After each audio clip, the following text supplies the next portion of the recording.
गैर हाजिर कंधे। विश्वास साहब अपने आप को भाग्यशाली मानते थे। कारण यह था कि उनके दोनों पुत्र आईआईटी करने के बाद लगभग 1 करोड़ रुपए का वेतन अमेरिका में प्राप्त कर रहे थे। विश्वास साहब जब सेवा निवृत्त हुए तो उनकी इच्छा हुई कि उनका एक पुत्र भारत लौट आए और उनके साथ ही रहे, परंतु अमेरिका जाने के बाद कोई पुत्र भारत आने को तैयार नहीं हुआ। उल्टे उन्होंने विश्वास साहब को अमेरिका आकर बसने की सलाह दी। विश्वास साहब अपनी पत्नी भावना के साथ अमेरिका गए, परंतु उनका मन वहां पर बिल्कुल नहीं लगा और वे भारत लौट आए। दुर्भाग्य से विश्वास साहब की पत्नी को लकवा हो गया और पत्नी पूर्णतः पति की सेवा पर निर्भर हो गई। प्रातः नित्य कर्म से लेकर खिलाने पिलाने, दवाई देने आदि का संपूर्ण कार्य विश्वास साहब के भरोसे पर था। पत्नी की जुबान भी लकवे के कारण चली गई थी। विश्वास साहब पूर्ण निष्ठा और स्नेह से पति धर्म का निर्वहन कर रहे थे। एक रात्रि विश्वास साहब ने दवाई वगैरह देकर भावना को सुलाया और स्वयं भी पास लगे हुए पलंग पर सोने चले गए। रात्रि के लगभग 2 बजे हार्ट अटैक से विश्वास साहब की मौत हो गई। पत्नी प्रातः 6 बजे जब जगी तो इंतजार करने लगी कि पति आकर नित्य कर्म से निवृत्त होने में उसकी मदद करेंगे। इंतजार करते करते पत्नी को किसी अनिष्ट की आशंका हुई।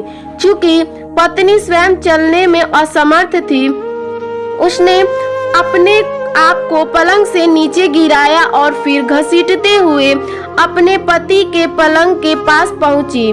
उसने पति को हिलाया डुलाया पर कोई हलचल नहीं हुई। पत्नी समझ गई कि विश्वास साहब नहीं रहे।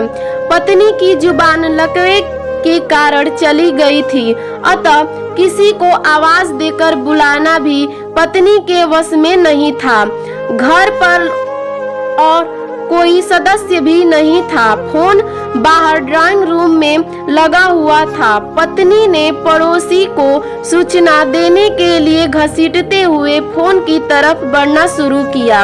लगभग 4 घंटे की मशक्कत के बाद वह फोन तक पहुंची और उसने फोन के तार को खींचकर उसे नीचे गिराया। पड़ोसी के नंबर जैसे तैसे लगाए।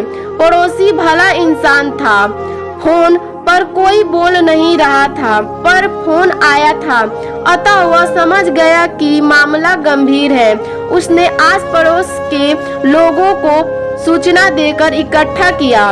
दरवाजा तोड़कर सभी लोग घर में घुसे।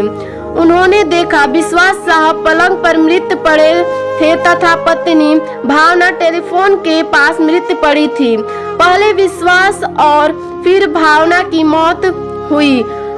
जनाजा दोनों का साथ साथ निकाला। पूरा मोहल्ला कंधा दे रहा था, परंतु 2 कंधे मौजूद नहीं थे जिसकी माँ बाप को उम्मीद थी। शायद वे कंधे करोड़ों रुपए की कीमत में भार के साथ अति महत्वाकांक्षा से पहले ही दबे हुए थे। लोग बाग लगाते हैं फल के लिए, औलाद पालते हैं बुढ़ापे के लिए, लेकिन कुछ ही औलाद अपना फर्ज निभा पाते हैं। अति सुंदर कहा है एक कवि ने, मत शिक्षा दो इन बच्चों को चांद सितारे छूने की।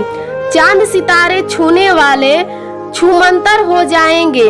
अगर दे सको शिक्षा दो तुम इन्हें चरण छू लेने की। जो मिट्टी में जुड़े रहेंगे रिश्ते वही निभाएंगे। कृपया बच्चों को जरूर सुनाएं या उनको भेजें। धन्यवाद।